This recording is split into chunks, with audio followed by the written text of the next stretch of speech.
بالله من شرور أنفسنا ومن سيئات أعمالنا من يهده الله فلا مضل له ومن يضلل فلا هادي له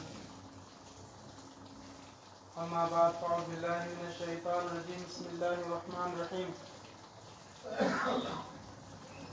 سخرها عليهم 7 ليال و8 أيام حسوما فترى القوم فيها صرعى كأنهم أعجاز نخل خاوية فهل ترى لهم من باقية فقال رسول الله صلى الله عليه وسلم نصرت بالصبا وأهلكت عاد بالدبور. محترم بزرگوں بھائیوں، اللہ تبارک و تعالیٰ کا احسان ہے کہ اللہ تبارک و تعالیٰ نے ہمیں ایمان اور اسلام کی دولت عطا فرمائی اور اللہ تبارک و تعالیٰ نے ہمیں حضور صلی اللہ علیہ وسلم کی دولت عطا فرمائی. حضرت نوح علیہ السلام کے بعد حضرت ہود علیہ السلام کا ذکر ملتا ہے، اور ہود علیہ السلام کو اللہ نے قوم عاد کی طرف بھیجا. قوم عاد کتنی طاقتور قوم تھی، ان کے کیا حالات تھے، وہ پچھلی مرتبہ آپ کو بتائے گئے کہ بڑی نعمتوں سے اللہ نے اس قوم کو نوازا. بڑی طاقت، قوت، شان، شوکت اللہ نے ان کو دی اور ہر طرح کی چیزیں اللہ نے ان کو دی. بڑی بڑی نہریں اور بڑے بڑے عالیشان مکانات، بڑے بڑے باغات، ہر طرح کی نعمتوں سے اللہ تبارک و تعالیٰ نے ان کو نوازا. لیکن یہ قوم بھی بت پرستی کے اندر مبتلا تھی اور اللہ کو بھول چکی تھی، اللہ سے دور ہو چکی تھی اور غفلت اور کفر اور شرک میں مبتلا تھی. تو اللہ تعالیٰ نے ان کو سمجھانے کے لیے انہی میں سے، یعنی الگ سے کوئی نبی نہیں بھیجا، بلکہ انہی کے اندر سے اللہ تعالیٰ نے ہود علیہ السلام کو نبی بنایا، جس کو اللہ نے بیان فرمایا وَإِلَىٰ عَادٍ أَخَاهُمْ هُودًا. ہم نے حضرت ہود کو ان کی قوم کی طرف نبی بنا کر بھیجا، اور حضرت ہود علیہ السلام نے اپنی قوم کو ہر اعتبار سے سمجھایا، اللہ کی نعمتیں یاد دلائی، قوم نوح کے واقعات بتائے کہ کس طرح تم سے پہلے تمہارے باپ داداؤں پر قوم نوح کے اندر پانی کا عذاب آیا، کس طریقے سے سب ہلاک اور برباد ہو گئے، چند لوگ بچے تھے. ان سے پھر اللہ تعالیٰ نے یہ نسل کا سلسلہ شروع کیا اور انہی کی نسل میں سے اب تم آئے ہو. تو تم بھی اللہ کو بھولے ہوئے ہو، اللہ کی عبادت سے دور ہو، ایسا مت کرو، بلکہ تم اللہ کی عبادت کرو. اور اللہ کے علاوہ کوئی تمہارا معبود نہیں ہے، تمہارا معبود صرف اور صرف ایک ہے، اسی کی تمہیں عبادت کرنی چاہیے اور اسی سے تمہیں ڈرنا چاہیے. اس طریقے سے ہود علیہ السلام نے بارہا ان کو سمجھانے کی کوشش کی اور ان کو صحیح راستے پر لانے کے لیے اپنی پوری محنت لگا دی. لیکن قوم کے لوگ سمجھنے کے بجائے الٹا جواب دیتے. عام طور پر جن لوگوں کو دنیا کا عیش و آرام، ترقی، مال و دولت ملتا ہے، وہ اپنے آپ کو ہی سب سے زیادہ ہوشیار سمجھتے ہیں. تو قوم عاد نے بھی، جو ان کے بڑے بڑے سردار تھے، بڑے مالدار، انہوں نے کیا کہا؟ قال الملأ الذين كفروا من قومه إنا لنراك في سفاهة. قوم کے سرداروں نے کہا کہ ہم تو آپ کو بیوقوف جانتے ہیں، ہمیں تو ایسا لگ رہا ہے کہ آپ بیوقوف ہو چکے ہو، آپ پاگل ہو، آپ کے اندر کوئی عقل نہیں ہے. تو نبی کی بات ماننے کے بجائے قوم کے سرداروں نے انہی کو برا بلا کہا اور انہی کو بیوقوف اور کم عقل والا کہا. خود علیہ السلام نے اس پر بھی کوئی برا نہیں مانا اور ان سے کہا قال یا قومی لیس بی سفاہا، اے میری قوم میں کم عقل نہیں ہوں، اور اگر چلو تمہارے کہنے کے مطابق میں اگر کم عقل بھی ہوں بیوقوف بھی ہوں تو مجھے تو اللہ نے رسول بنا کر بھیجا ہے، میں تو اللہ کی طرف سے رسول ہوں جو سارے عالم کا پالنے والا ہے. میں اگر کم عقل ہوں تمہاری نظر میں، میری باتیں اگر بیوقوفی کی باتیں نظر آتی ہیں تو آپ یہی سمجھو، لیکن مجھے جو رسول بنا کر بھیجا ہے وہ بڑی طاقت والا ہے، وہ سارے عالم کا پالنے والا ہے اور وہ ساری کائنات کو چلانے والا ہے، وہ سارے عالموں کا رب ہے. میں اس کا پیغمبر ہوں اور میں اس کا پیغام لے کر تمہارے پاس میں آیا ہوں، میں اس کے احکامات لے کر تمہارے پاس میں آیا ہوں. اور حود علیہ السلام نے ان کو سمجھایا ابلغکم رسالات ربی، میرا کام میرے رب کے پیغامات کو پہنچانے کا ہے. تم اگر مانو گے تو تمہارا بھلا ہوگا، تمہارا فائدہ ہوگا، دونوں جہاں میں تمہیں کامیابی ملے گی. ورنہ میرا کام تو اللہ کا پیغام تم تک پہنچانا ہے، وہ میں نے پہنچا دیا. مجھے اللہ نے اپنے احکامات تم تک پہنچانے کے لیے بھیجا ہے اور اس کام کے لیے اللہ نے مجھے منتخب کیا ہے. میرا کام میرے رب کے پیغامات کو تم تک پہنچانا ہے، وہ میں نے تم کو اچھے طریقے سے پہنچا دیے اور میں نے تمہیں بتا دیا واضح طور پر، صاف صاف کھول کھول کر، کہ تمہیں عبادت صرف اور صرف اللہ کی کرنی چاہیے. وہی اللہ تمہارا معبود ہے، اس کے علاوہ کوئی عبادت کے لائق نہیں ہے. تو حود علیہ السلام نے فرمایا کہ میرا کام تو اپنے رب کے پیغامات کو تم تک پہنچانے کا ہے. وَأَنَا لَكُمْ نَاصِحٌ أَمِينٌ، اور میں کوئی تمہارا دشمن نہیں ہوں بلکہ میں تمہارا ہمدرد اور خیر خواہ ہوں. میں تمہاری بھلائی چاہتا ہوں، میں تمہاری خیر خواہی چاہتا ہوں اور میں تمہیں نصیحت کرنے کے لیے، تمہاری بھلائی کے لیے، تمہاری خیر خواہی کے لیے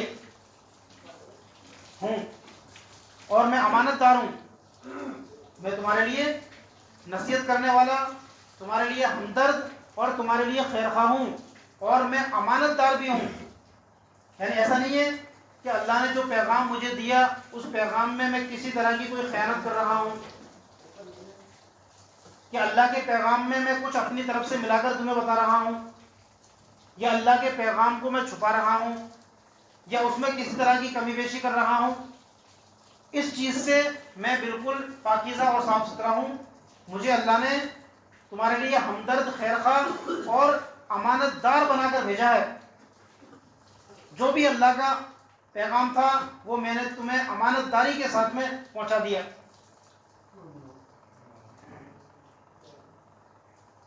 پھر قوم نے یہ کہا کہ آپ کیسے نبی ہوئے؟ آپ تو ہم میں سے تو ہو، ہمارے جیسے ایک انسان ہو، ہمارے سامنے تم پیدا ہوئے، پلے بڑے، جوان ہوئے، اور اچانک اب تم اپنے آپ کو نبی ہونے کا دعویٰ کر رہے ہو. تو نبی کوئی ایسا تو ہے نہیں کہ وہ آسمان سے اترتا ہو. نبی بھی انسانوں میں سے ہی ہوتے ہیں اور انسانوں کی طرح ہی ان کی پیدائش ہوتی ہے اور ان کی تربیت ہوتی ہے، ان کی پرورش ہوتی ہے. اور پھر جب اللہ کو منظور ہوتا ہے، اللہ کی طرف سے ایک فرشتہ ان کے پاس میں آتا ہے جو نبی کے علاوہ کسی اور کے پاس میں نہیں آتا، اور وہ آ کر اللہ کا پیغام نبی کو سناتا ہے.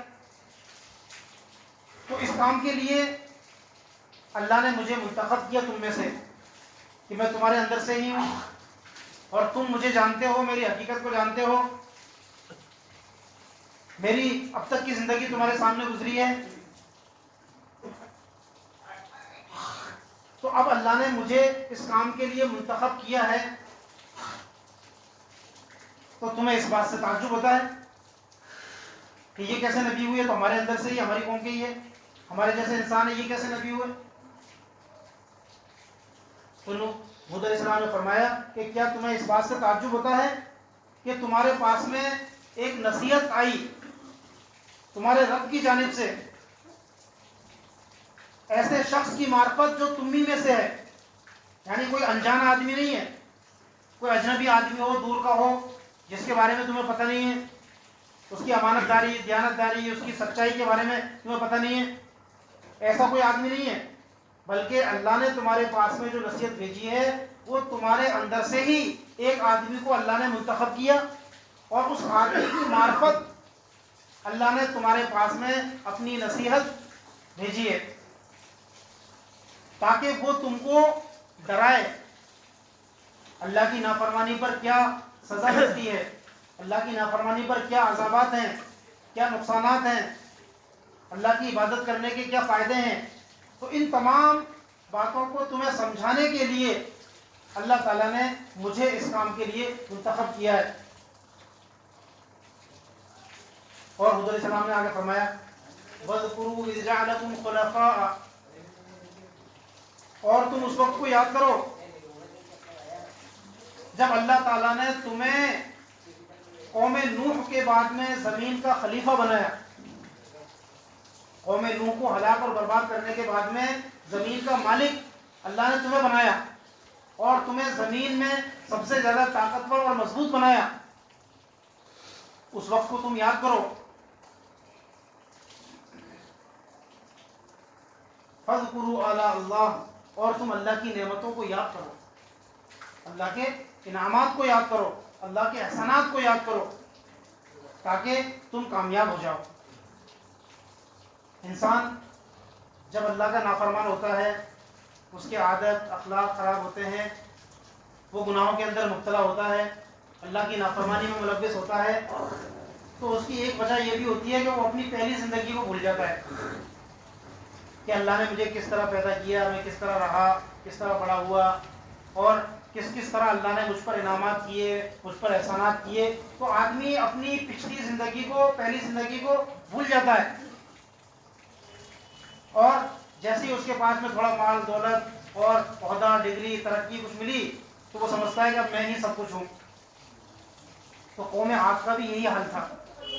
تو حضرت ہود علیہ السلام نے ان کو اپنی پچھلی زندگی یاد دلائی اور ان سے کہا کہ دیکھو، تم اپنی طاقت، قوت اور شان شوکت اور مال و دولت کے گھمنڈ میں آ کر اپنی پہلی زندگی کو مت بھولو اور اللہ کی نافرمانی مت کرو، اللہ کی نعمتوں کو یاد کرو، اللہ کے احسانات کو یاد کرو۔ اس کا فائدہ کیا ہوگا؟ اس کا فائدہ یہ ہوگا کہ اللہ تعالیٰ تمہیں کامیاب کر دے گا۔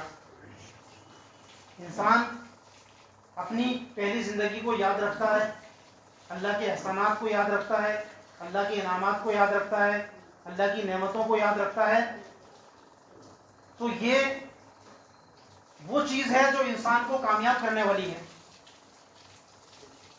اور جب انسان اپنی پہلی زندگی کو بھول جاتا ہے، اللہ کے انعامات کو بھول جاتا ہے، اللہ کے احسانات کو بھول جاتا ہے، اللہ کی نعمتوں کو بھول جاتا ہے، تو یہ وہ چیز ہے جو انسان کو برباد کرنے والی ہے، جو انسان کو ہلاک اور تباہ و برباد کرنے والی چیز ہے۔